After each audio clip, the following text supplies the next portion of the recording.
Bismillahirrahmanirrahim. Assalamualaikum warahmatullahi wabarakatuh. Waalaikumsalam warahmatullahi Waalaikumsalam wabarakatuh. warahmatullahi wabarakatuh, Bapak. Selamat siang semuanya. Iya, sekarang kembali lagi ya sama Bapak di pertemuan ketiga di mata pelajaran yang sama yaitu desain multimedia. Gimana nih kabar dari kelas ini? Sehat-sehat kan? Apalagi kan sekarang udah masuk ke bulan puasa, mungkin kalian ada yang sedikit lemes gitu kan. Nah, sebelum mulai pembelajaran, di sini coba Bapak lihat dulu. Oke, semuanya sepertinya sudah pada masuk ya. Sudah pada masuk di kelas ini. Kita berdoa dulu bersama-sama, biar Bapak yang mimpin. Berdoa menurut kepercayaan dan agamanya masing-masing, dimulai. Amin. Berdoa tidak akan pernah selesai. Oke. Sekarang di sini langsung aja masuk ke materi, yaitu materinya itu tentang proses produksi produk multimedia. Kepada Dita, boleh untuk dibantu share screen? Oke. Nah, sudah kelihatan ya semuanya PowerPoint yang lagi di share screen oleh Dita. Nah, di sini tuh ada proses produksi multimedia. Boleh di next? Nah, di sini ada tujuan pembelajaran, yaitu ada 4 di bab ini tuh. Yang pertama ada memahami alur proses produksi produk multimedia. Lalu yang kedua, memahami proses praproduksi produk multimedia. Yang ketiga, memahami proses produksi multimedia. Dan yang terakhir, memahami proses pasca produksi multimedia. Dan yang akan kita bahas itu cuma dua ya, poin dua yang awal barusan. Nah, poin dua yang itu. Boleh next, oke. Sekarang, nah di sini Bapak ingin minta pendapatnya dulu nih. Apa yang kalian ketahui tentang apa itu praproduksi, produksi, dan pasca produksi? Ada Saya yang bisa mau jawab? coba, Pak. Ya, boleh, Alvira. Pre-production itu persiapan sebelum masuk ke proses pembuatan produk. Kalau production itu proses pembuatan produk, sedangkan post-production itu setelah proses pembuatan produk. Itu, Oke, Pak. bener banget. Bener banget apa yang dikatakan oleh Alvira. Berarti Alvira ada bakat-bakat untuk jualan ini ya, kayaknya untuk memproduksi sesuatu gitu. Boleh di next? Nah, di sini Bapak akan sedikit menambahkan tentang praproduksi, produksi, dan pasca produksi dari jawaban Alvira barusan. Yang pertama itu ada praproduksi, di mana segala persiapan harus dilakukan ketika seseorang akan membuat sebuah produk gitu. Jadi praproduksi ini itu lebih kerancangan dari produknya itu sendiri. Lalu yang kedua yaitu ada produksi, di mana produksi ini adalah proses sang produk itu mulai dibuat hingga produk itu selesai jadi gitu.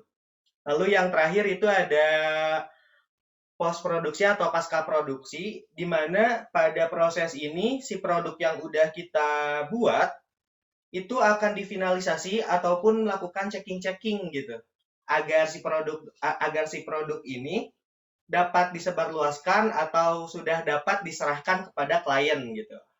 Boleh di next? Oke, apa sih yang harus kita lakukan pada saat praproduksi, produksi dan pasca produksi? Di sini Bapak ingin minta pendapat kalian lagi nih tentang apa itu praproduksi. Ada yang bisa jawab?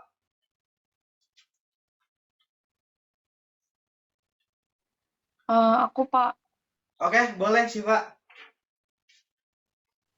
kalau pendapat saya yang dilakukan saat pre-production itu pertama nyiapin ide sama nentuin jadwal dari pembuatannya.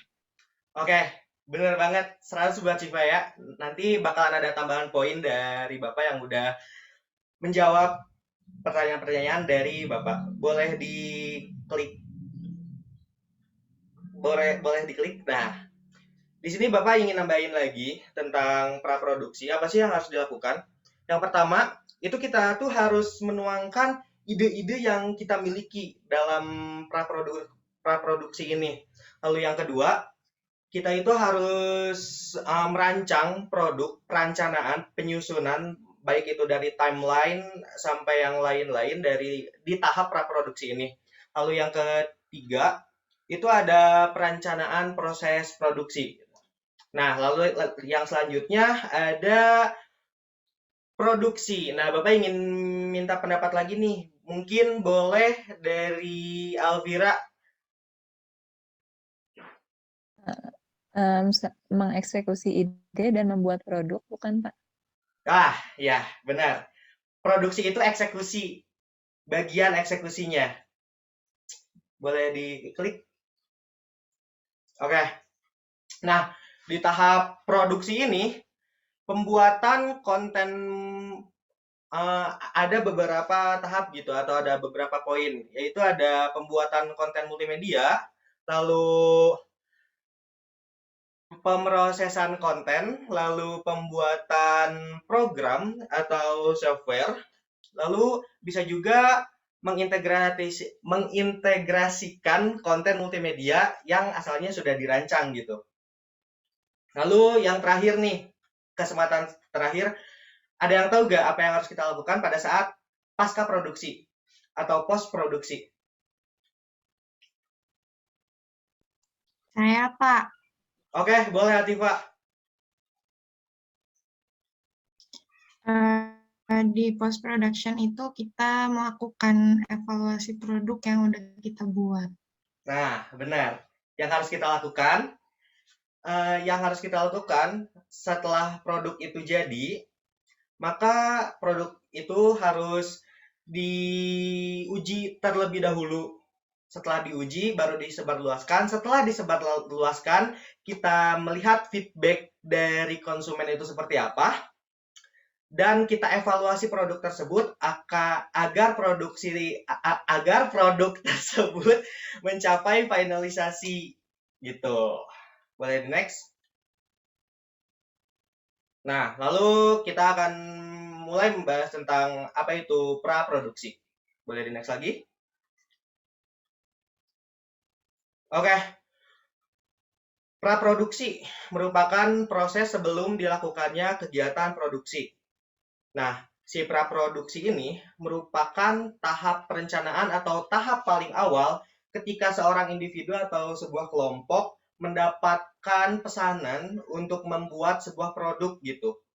Lalu, tujuan dari praproduksi ini adalah mempersiapkan segala sesuatunya agar proses dapat berjalan sesuai konsep yang sudah dibuat gitu. Boleh next. Lalu ini ada 9 tahapan kegiatan praproduksi. Yaitu yang pertama ada konsep. Setelah konsep itu ada desain. Setelah desain itu ada rencana produksi. Lalu setelah itu ada dokumentasi. Lalu ada diskusi tim, prototype, fiksasi dengan tim, dan yang terakhir itu ada fiksasi dan kita mendapatkan pembayaran dari klien gitu. Dan next, materinya sudah habis ya. Mungkin di sini ada yang ditanyakan, barangkali murid-murid yang lain ada yang belum paham gitu. Sepertinya sudah cukup ya, karena saya rasa murid-murid di kelas ini ya seperti pertemuan-pertemuan sebelumnya itu tidak ada yang bertanya karena kalian semua itu pasti sudah paham gitu dengan materi yang apa yang Bapak jelaskan. Untuk tugas itu tidak ada, dan di pertemuan selanjutnya kita akan membahas 2 poin yang belum, yaitu tentang kita akan membahas proses produksi dan proses pasca produksi produk multimedia gitu. Nah, itu saja mungkin dari Bapak. Jika murid-murid semuanya membutuhkan pertanyaan, bisa dikirimkan melalui email. Ini ada email Bapak ya, seperti biasa.